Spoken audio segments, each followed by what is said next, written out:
Ayan, dahil nag-crave tayo ng kinamatisang galunggong, magluluto tayo para sa ating pananghalian. Ganito lang yung ginagawa ko.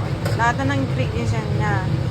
Sibuyas, kamatis, luya, daon ng sibuyas, ayan, asin, paminta. Ayan, pakukuluan ko lang siya hanggang sa lumambot yung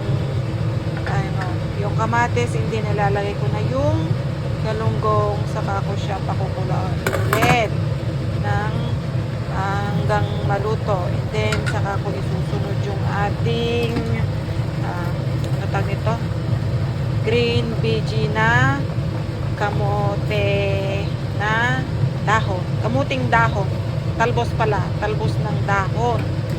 Ayan, ating pananghalian ngayong araw kasi nag-crave ako ng inasim ng galunggong. Oh, sarap, ready to serve na guys. Halina guys, kain na tayo. Ayan, madami-dami to, ilang piraso ba to?